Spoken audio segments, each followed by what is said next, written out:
Hello, beloved. It's good to be with you again. It's me, James, and I had some thoughts that I might share with you. The day I'm sharing these thoughts is on Tuesday, the day before Ash Wednesday. Tuesday is also known as Fat Tuesday or Mardi Gras, and it's right before the beginning of that 40-day season that leads up to Easter for people who follow the path of Christ in the Western tradition. And so those 40 days are often days that we think of as self-denial. They're a period of time. They mirror, in some ways, Jesus spending 40 days in the wilderness, fasting, kind of discerning with greater clarity what his ministry to the world would look like, because he came back from that 40 days and immediately launched into his public work. And so in the path of following Jesus, we often take 40 days leading up to Easter to sort of do some self-examination, do some fasting of some kind. And rather than fast, try to give up on food for 40 days, we often give up at a representative symbolic item. A lot of people I know do things like give up chocolate or beer or something that they enjoy during that period of time. Sometimes it's not a food, which is where the fasting thing came from. Sometimes it's a particularly favorite television show, or it might be television altogether. It'd be hard to give up the internet altogether if you have a job and work, but they let go of something.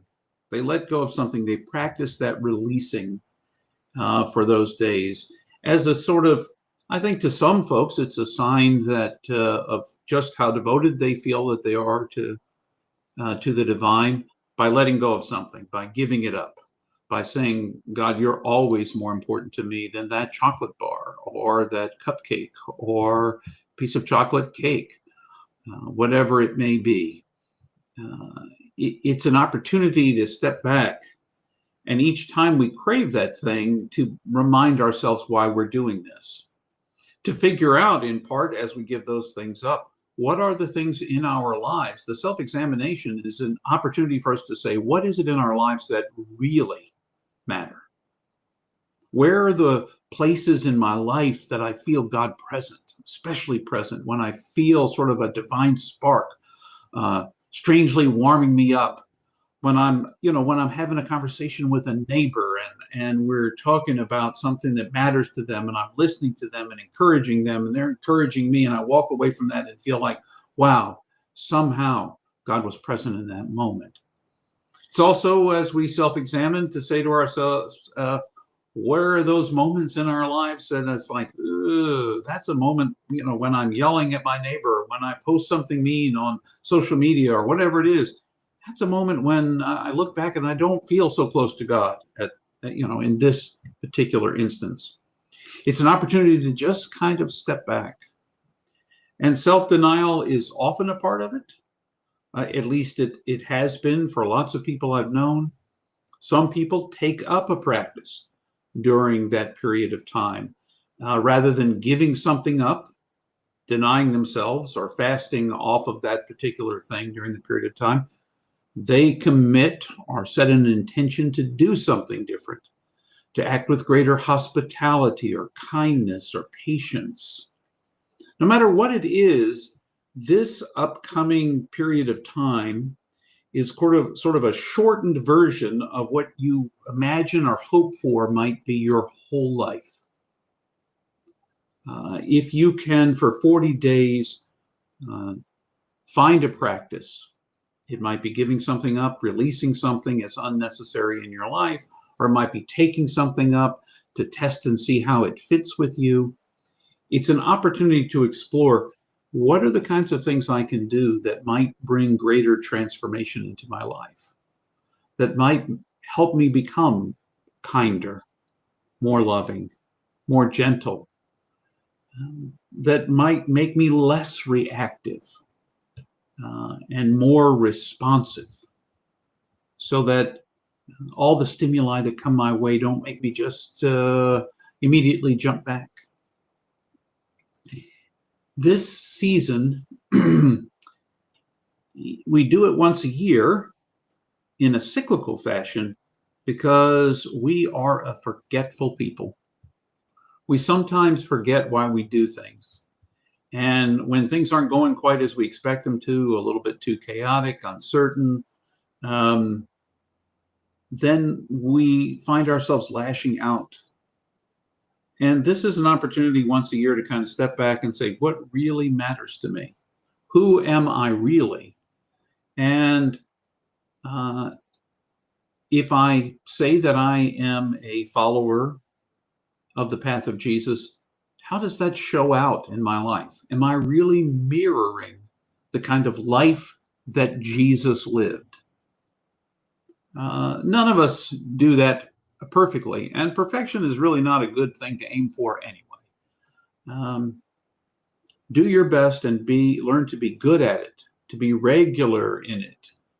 That's I think the root of it all. I always echo back to the first chapter of Genesis, where as God was making everything out of the 6 days.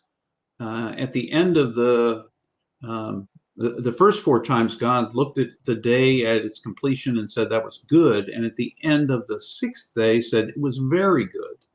Not it was perfect, it was good.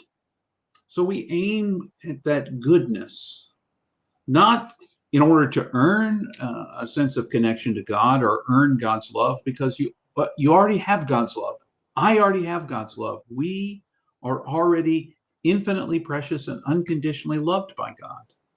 We're a gift as we are, as a piece of all that God's doing in this world. It's instead about kind of letting go of the things about which we're kind of willful, that we're certain we're right all the time. Letting go of whether it's a food item, whether it's some other practice that we need to let go of, or maybe it's a practice we need to take up. It's an opportunity to experiment, recognizing that as forgetful people, there's always a chance that we will forget to be kind or patient or loving.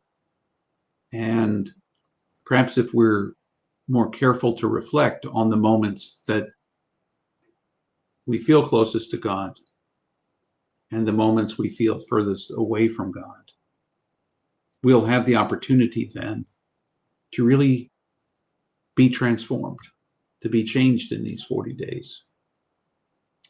So whether you do it perhaps by denial, giving up the chocolate bars, whatever it may be, whether you give up something in your life that's not food. I've known people who've given up all sorts of things: television, the internet, their cell phone. All of those things seem like they're harder to give up than they might have been at one time. Maybe not television, but the internet is our connection to the world. It's hard to imagine giving up all those things. But to give up something, or they take up something, a meditative practice, or a daily prayer practice, a daily gratitude practice, where they say thank you on a regular basis. Whatever you choose to do in this upcoming 40 days, I encourage you to do something to remind yourself of who you are, to reinforce the things that you love about your connection to the divine, and to look for those things in your life that make you feel like your relationship with the divine is very dissonant, very broken, very tangled. And maybe practice letting go of those things.